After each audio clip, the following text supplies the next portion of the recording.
شريدر 2003 واحد من اعظم الشخصيات الشريرة في التاريخ، عدو السلاحف الاكبر والاقوى. ولو فاكرين كنت عملت فيديو عن تقييم كل نسخ شريدر وحطيت شريدر 2003 في المركز الثاني، وده يبان مش منطقي لان بالهيبة بتاعته دي وقوته الكبيرة المفروض يعني وش يكون المركز الاول. بس الحقيقة ان الشخصية كان فيها مشاكل كتيرة جدا النسخة دي يعني، واتعمل فيها قرارات غير واضحة وغير مفهومة لحد دلوقتي. فيديو النهارده هيتكلم على النسخة العظيمة دي من شريدر بس بمنظور تاني محدش لسه عمله هنا لحد دلوقتي، وهو عن قصة فشل شريدر 2003 وازاي الشخصية باظت وفقد قيمته والهيبة بتاعته، وازاي السلسلة دي في الاخر اهانت شريدر بشكل كبير جدا. ده هيكون موضوع الفيديو، بس قبل ما ابدأ لو وراك صلاة واي حاجة مهمة روح خلصها الاول وتعالى اتفرج على الفيديو، كده كده مش هيطير، ويلا بينا ندخل في الموضوع.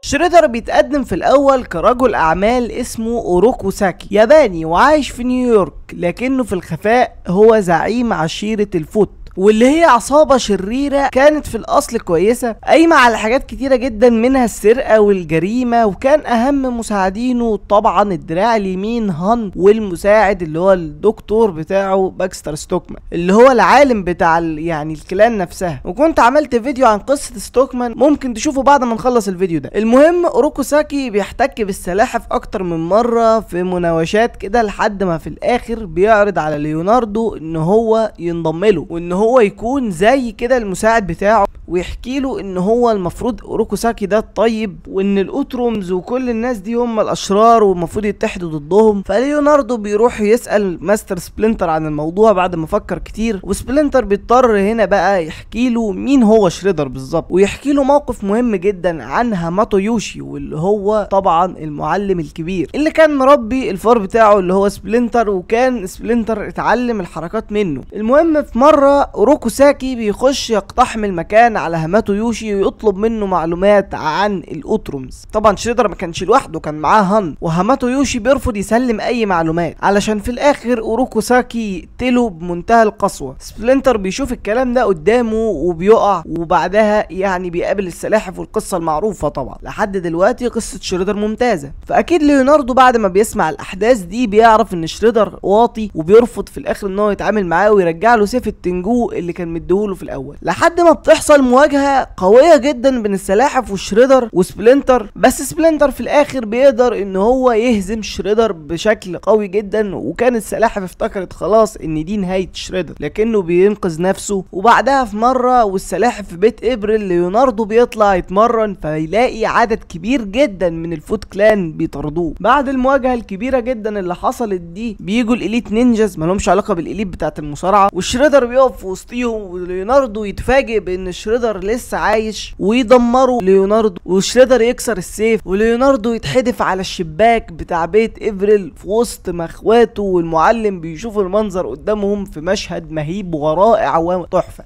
ويعرفهم ان شريدر رجع.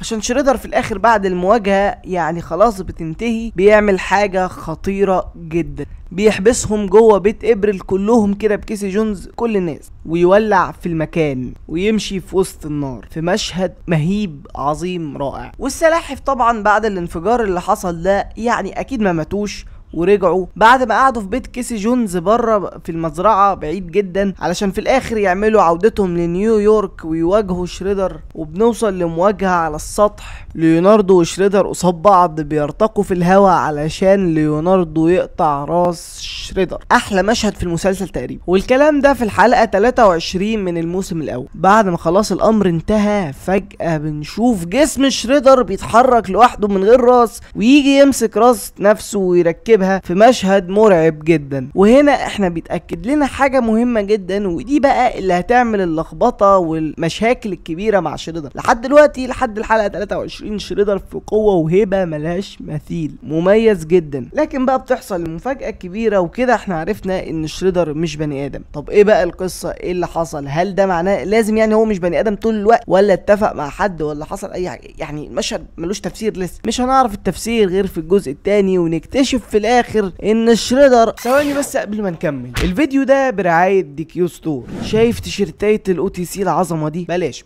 شايف تيشيرتايه سينا الكلاسيك الاسطوريه دي؟ لو حابب تجيبها فانت عندك مكان واحد بس تجيب منه، وهو طبعا DQ ستور. هتقولي ليه يعني؟ اقول لك عشان احنا بنتعامل مع واحده من احسن المصانع اللي موجوده في مصر في الطباعه والتيشيرتات نفسها، والكلام ده طالع من خبره، يعني مش اي كلام دعائي كده وخلاص بقوله عشان نجيب، وباسعار ممتازه جدا. فالحق دلوقتي ادخل على الصفحه بتاعت الانستجرام اللي انا سايبها في اول تعليق او في البايو او في الوصف بتاع الفيديو، شوف الحاجه والتفاصيل بنفسك واحكم، وانا باكد لك انها هتعجبك جدا ان شاء الله. وبس يلا نرجع للفيديو ونكتشف في الاخر ان شريدر اصلا اوتروم. هتقول لي ايه الاوتروم ده اصلا؟ هقول لك، عارف الكرانج اللي هم بتاع 2012 او اللي يعني الكرانج بتاع 87 دول فصيله اسمها الاوتروم. طلع شريدر كل ده مش بني ادم، وانا اتكلمت على النقطه دي في فيديو تاني، بس هي المشكله ما وقفتش لحد هنا. شريدر مش بني ادم دي عملت مشكله كبيره لانها قللت من هيبته بشكل ضخم. يعني وش اوروكوساكي وهيئته وجسمه كل ده كان يعني مجرد جسم روبوت. لكن دي ما كانتش اسوأ حاجه حصلت للشخصيه، لانه بعد ما بينتهي في الجزء الثالث ويتنفي بره في الجليد ويبان ان دي نهايته، بيظهر بقى نسخ تانية من شريدر في نفس المسلسل، وده بيعمل مشاكل اكبر. اولا كان عندك كراي اللي هي البنت اللي شريدر رباها بعد ما كانت يتيمه ولا كان لقاها في الشارع، دي بقت هي شريدر، والموضوع ما كانش وحش خالص، بالعكس كانت كويسه جدا. لكن بعدها برضو بيحصل مشاكل اكبر.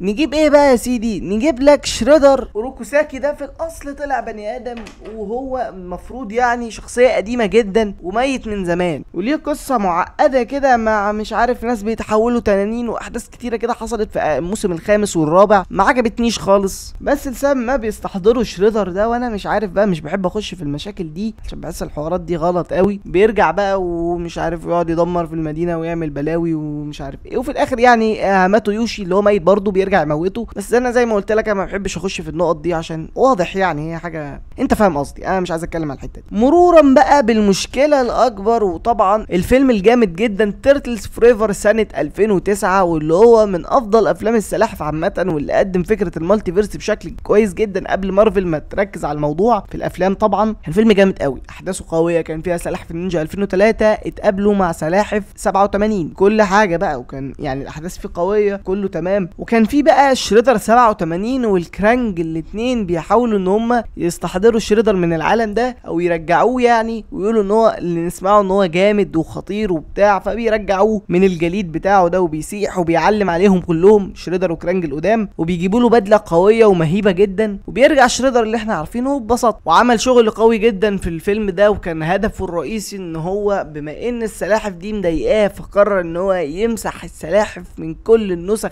في كل الاكوان الموازيه، عن طريق ان هو يموت السلاحف اللي هي برايم او اللي هو العالم الاصلي المفروض بتاع الميراج بتاع 84، ويحاول بقى يموت كل السلاحف اللي هناك. بس اكتشفوا في النص ان هو لو عمل كده هيمحي بقى كل الاكوان الموازيه بتاعتهم 2003 ومش عارف ايه، كل العالم بتاع سلاحف النينجا كله ده هيطير بما فيهم شريدر نفسه. بس هو ما بيفرقش معاه النقطه دي، وده اللي بيخلي كراي يعني ايه تحاول تمنعه في الاخر. والسلاحف 87 و3 وبتوع الميراج في مشهد كان حلو جدا بيتحدوا على شريدر، وفي الاخر بيحاولوا ان هم يموتوه. بس بقى الضربه القاضيه بتيجي من مين بقى؟ تخيل شريدر المهيب الرائع الجامد الافضل، او اللي كان مفروض يكون الافضل لولا يعني الاحداث دي، مين بقى اللي قضى عليها؟ بيبوب وروك ستيدي، شنخر وصخ، مش بهزر، دول اللي موتوا شريدر. شريدر بتاع 2003 مات على ايد الاتنين دول اللي هم اغبى واعبط شخصيات.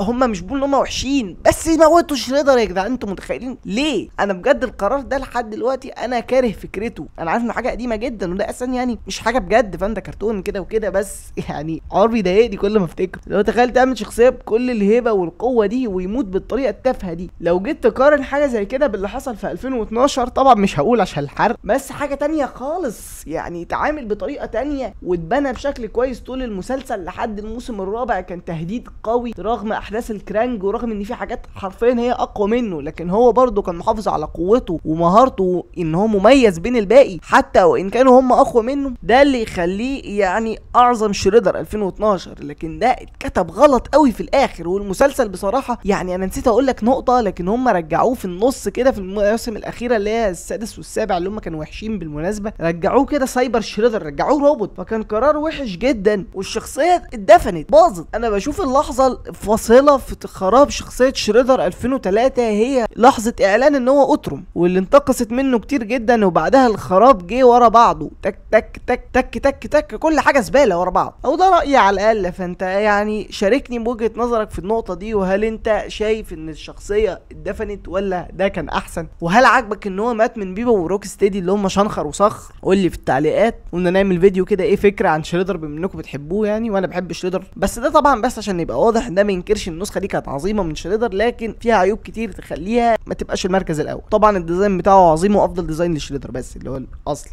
وشكرا لو كملت الفيديو لحد هنا، وبس سلام.